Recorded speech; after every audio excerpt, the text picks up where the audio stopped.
Right, ladies and gentlemen, I've achieved one aim. I've got you in your seats. I just need to grab your attention now.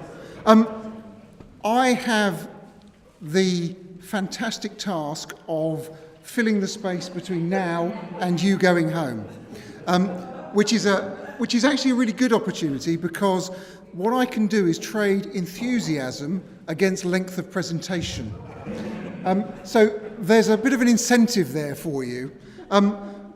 What I'm here to talk to you about this afternoon is a product of the work that we collectively have been doing as part of this project. And we've talked a lot about this collaborative space. We've talked a lot about what it means to work between practitioners and academia, and to bring together the ideas from different spaces to create value. I'm not going to talk a lot about the programme, because you wouldn't be here if you didn't know about it. But one of the things that we have sought to do is to create tools, visions and capabilities for yourselves and colleagues around the country to be able to use to deliver effect against the challenges that are presented not only in your day-to-day lives, but by Vision 2025 and other aspirations that we have across policing. And we started that journey with a relatively simple task. We said, what we want to do is just understand what the world of 2025 looks like for learning and development. And I'm really grateful to a number of policing colleagues from around the country who helped us as the academic team from the OU to sit down and think about that. And I'm also then further grateful to colleagues around the country who've tested the ideas that we collectively came up with and allowed us to refine it into the thing that we're now calling the destination map. And when we were thinking about what the destination map looked like, we were saying, so what does this space of future learning and development look like in 2025? How do we give you some sense of where it is you might want to get to, and something about what that would look like for you? So we sat down and we scratched our heads and we said, well, what we want to do is we want to just describe this thing. And then we worked out that that was really very difficult, because actually describing what 2025 looks like from a learning and development perspective is harder than well, it probably is as hard as you might imagine, because it really was that hard. But the point we got to was that we found that we couldn't give it a name, in the sense of you could call Paris, Paris, and you'd know exactly what I was talking about. But what we discovered was you could also describe that place and that space and that landscape in terms of some of its attributes. So if I describe to you a city in England that has the River Thames, Big Ben and the London Eye in it, you kind of know where I'm talking about, don't you? Thank you. So we went on a journey to try and understand how we could give you a vision of what this place in 2025 might look like. And that's what we came up with, ladies and gentlemen. So my big contribution to your futures is colouring in.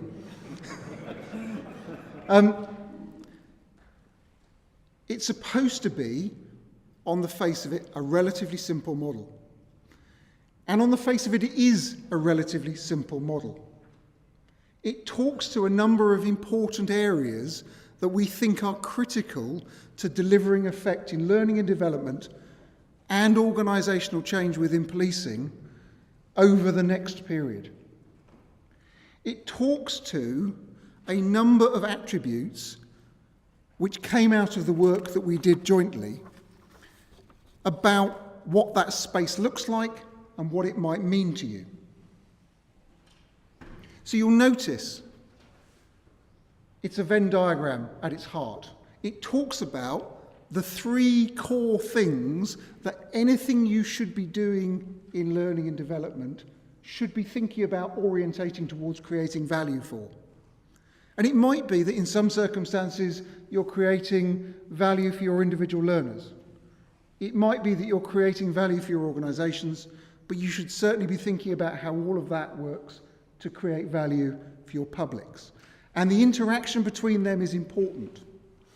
But underpinning that are some theoretical principles as well, because of course we're academics, and part of the purpose of our work with you and with policing is to make sure that not only is the practical application there, but it's underpinned by theoretical understanding, so that there's a basis for saying why we think what we think is true.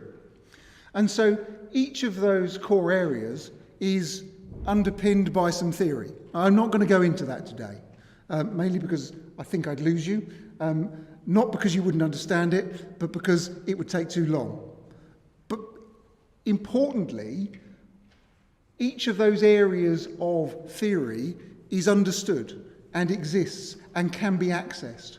And so for you as people in the learning and development space, not only can we point you towards some of that in the toolkits that we're developing, but you can go and look yourselves and understand more about those areas as well. And of course, another key component of our world is that it has to be underpinned by our sense of mission, values, and ethics. And those, as you can see, are the glue that binds all of those concepts together. So let me talk through a little bit more detail about that in terms of how it functions. So very simply, this just sets out how it's constructed. So you've already seen in that diagram the three thematic domains: the publics, the individuals, and the organisations. You've already seen the three knowledge domains.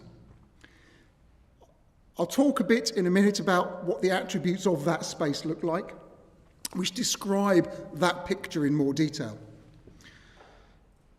But there's also, if you imagine that example or the image of a city, the landscape in which that city exists, the infrastructure of that city, the things which make it possible to exist.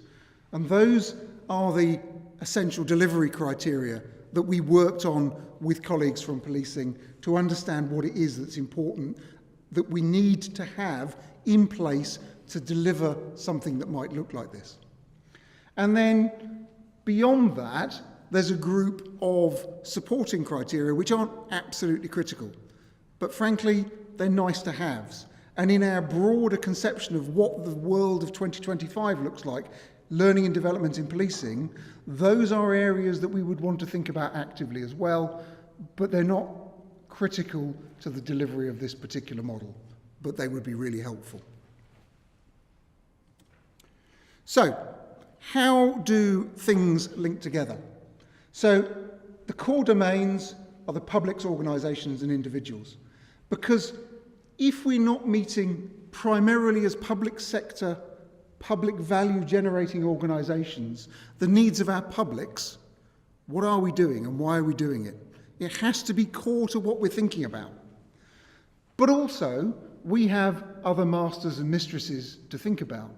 We also have to deliver for our individual organisations. And we also have to deliver for the individuals within our organisations. So we've talked a lot today about how to make learning engaging, how to make sure it's focused on the needs of learners. But it also has to meet all those other needs as well, which is why that model constructs them as interlinked and interrelated. And I'm not going to go into too much more detail about this, but then the knowledge domains that sit alongside that support that, so that there is a knowledge base for understanding about how you would interact with those things in the world. So those are the 9 things that we think have to be in place for that model to work. And you'll notice that you've already seen 3 of them. So you've already seen, number 2, value to publics, organisations and individuals, because that's at the core of the model. You've already seen values, ethics and mission, because that's at the core of the model. And you've already seen implicit in the entire model has to be based on the best evidence of practice and theory. Now, we don't say best practice full stop, because best practice changes, knowledge changes, ideas change. So the idea is that this model is not fixed in time or place or understanding. And I'll talk a little bit more about that. But this fundamentally is what we think needs to be in place for that model to exist and to operate. And then we map on the essential criteria. And again, I'm showing you this now to socialise it with you. The idea is, I'm going to talk to you about it. We'll have a little bit of a conversation about it after I've described it to you. But this is an ongoing conversation. This is, if you like, this is us showing you the outcome and the fruits of our joint labour so that you can begin to see where we're coming from and for us to engage you in that conversation about how we can make it as appropriate and as fit for purpose for you as we want it to be.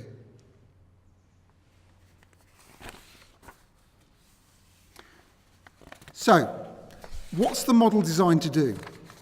So it's designed to work at a number of levels. It's designed to work at the level of PCCs and executive teams in organisations. The reasons it's designed to do that is to empower learning and development teams to have the conversations with their executive teams, and for those executive teams to have some idea what they're talking about through a common way of envisaging the future through this model, so that you can seek that authorising space that was talked about earlier, so that you can do the things that you need to do to deliver what you need.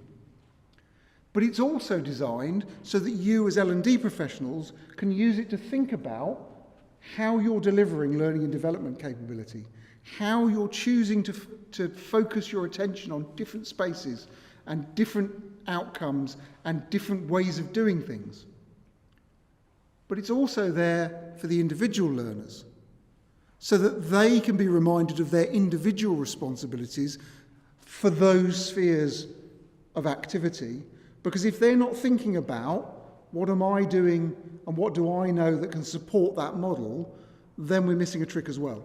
And it's also about their personal responsibility.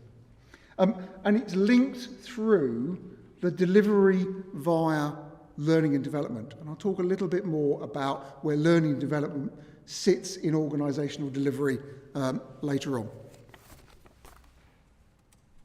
So, for those of you old like me, you might remember The Matrix. That is the cat from The Matrix, which, if you will recall, is when Neo spots the fact that the bad guys have reset the system and are about to come and get him. And it's a discussion about the nature of déjà vu. Why have I got a picture of a cat from The Matrix up on the screen, you will ask? Very simply. One of the ethoses of this system, and we talked about this, how do we shock people out of thinking the same way? In this case, this model is designed to be the opposite of déjà vu. There's a fantastic reversal of déjà vu, which is vu jardin, which means never seen it before. And I was determined to get that into a presentation, and I have. Thank you for indulging me. But the point of this model is, there are lots of ways we could construct a model of learning and development which would feel familiar, which would feel safe and comfortable, and would allow you to say, oh, we've already done that. We don't need to do anything more because we've got a big tick against that box already.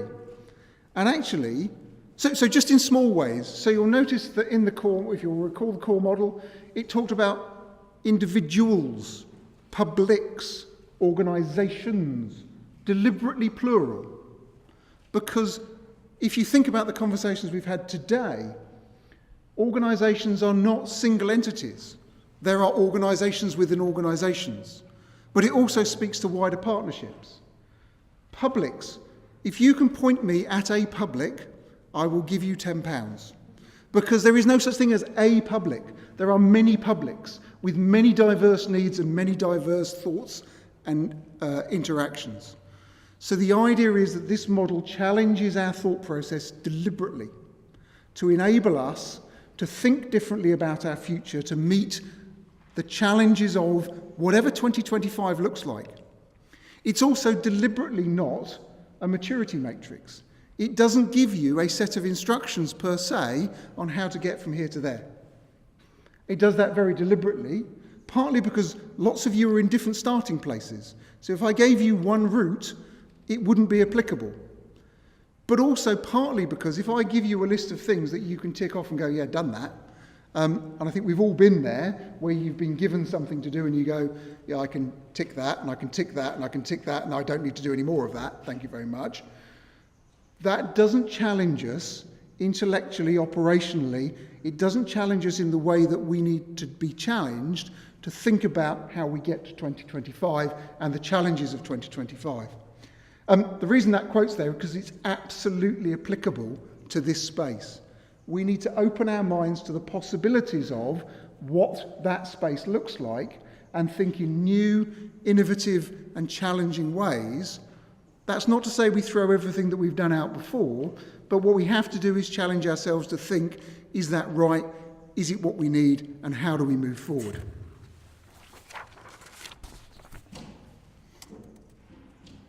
I said I'd talk to you very briefly about where we see the position of learning and development in organisations such as policing. We see in this model learning and development as the engine of change in policing organisations. Because if you think about it, learning and development has the people before they're cops, before they're members of police staff. And their entire experience of entering the organisation is through learning and development. Their entire experience of everything they need to know about being a member of that organisation is learning and development. And very often learning and development sits in this kind of isolated bubble somewhere in the middle of an organisation without very, very strong connections to the organisational strategy, its strategy and delivery through performance measure. So we very much see at the heart of this model delivering learning and development as about how do you have a conversation about what learning and development value gives you and what capacity and capability does it give you in an organisation to change the people, the thinking, the culture and its abilities. And if it isn't learning and development, ladies and gents, I don't know who it is. And you ask me, well, okay, what about the CIPD model and what about the College of Policing models for how we do learning and development? I'm not going to go into too much detail about it, but there are very strong parallels between what the college espouse, what CIPD espouse, and what we espouse. They're not the same, they're deliberately not the same, but they are compatible. And they play with similar concepts. And the idea is that the college's approach, if you're looking for professional guidance on how you go forwards in your own world, CIPD, and what we're saying is you apply all of that and you apply it to this model, and that takes you on a journey to where policing potentially wants to be.